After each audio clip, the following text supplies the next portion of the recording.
Now, moving from to the next level is, I will come to Viji, to you.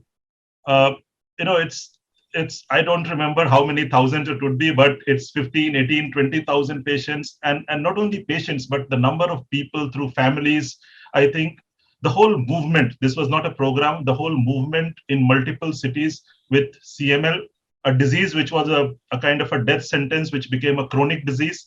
It required a lot of support. And when we talk about access and support, I think support goes hand in hand with access. So Viji, over to you. You know, a lot of experience. I think so. If you can share that, when we talk about this young and adult population, what has been your experience working with overall CML community, but very specific to this younger and teenager group? Thank you, Prabhat. Thank you for that really pertinent introduction. And thank you to Colonel Amol and Professor Chitalkar, old friends. And it's so nice to be part of this. And I would like to echo what Vandana said about Dr. Pratibha and, Alpna. Amazing work the groups are doing, and able to find certain unmet needs that we all tend to take for granted. So I think that's really good.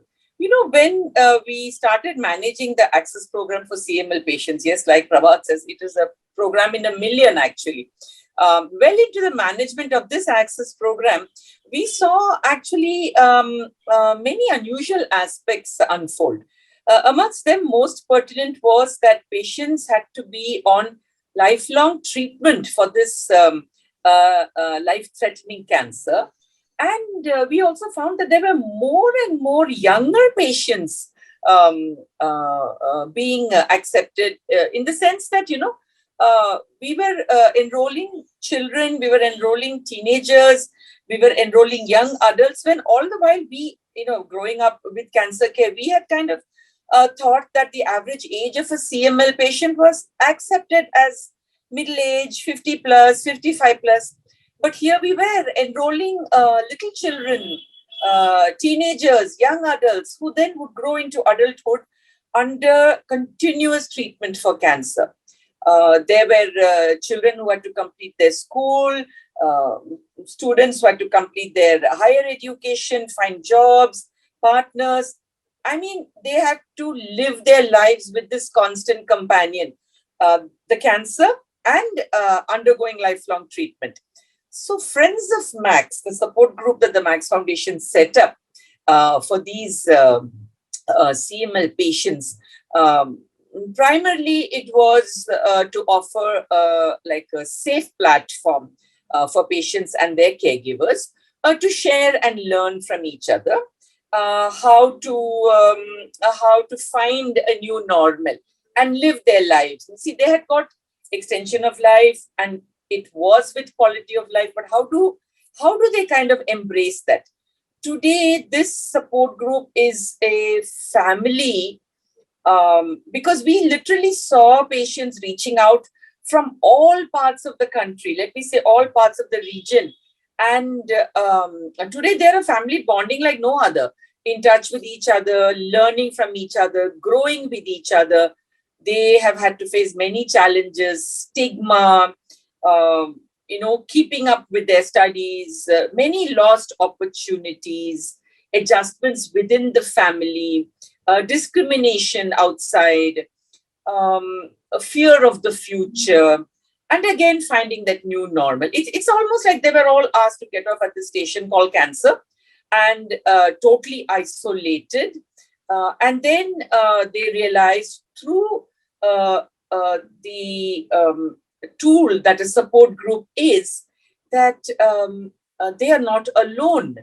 All they had to do was, even though they'd been asked to get off this parallel track, we're all there on that journey with our family, with our friends, with our colleagues, and all of a sudden that is a journey interrupted by cancer.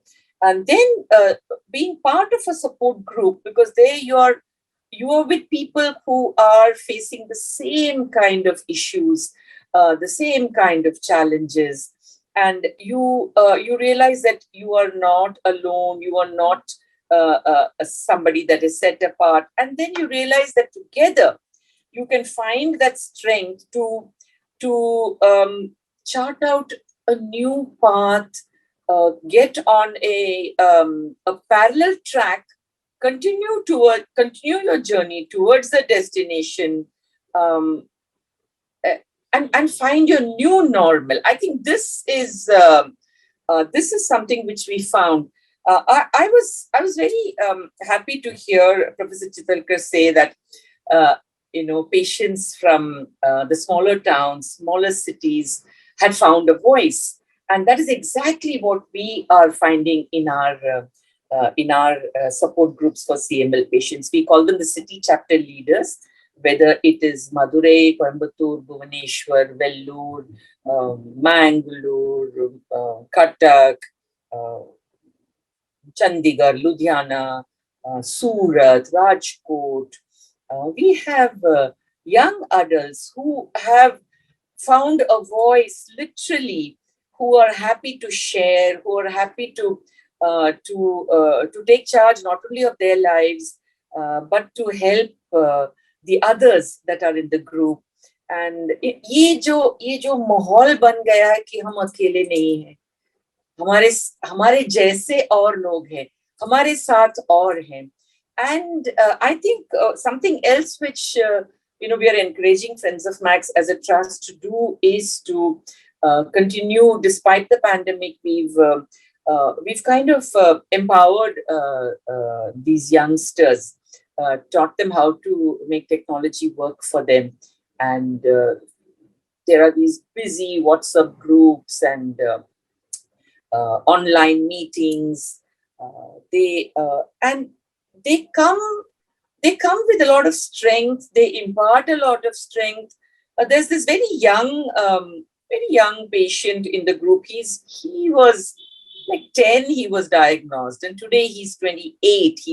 He helps his father in his farm in Nanded, and when I see him, or when I see some of the youngsters who finished education, who've completed IIT, they've then there are youngsters who've become doctors now. You see, I'm talking of patients that I have been with for 20 years. So 2 decades is a very long time, and we have had a lot of time to work with these patients. And I'm very proud to say that we really made it matter. Yes, it is one disease, it is one particular group, but I have a feeling that the whole concept of a support group can be duplicated, must be duplicated for all cancers. I will stop here because I'm very mindful of the time.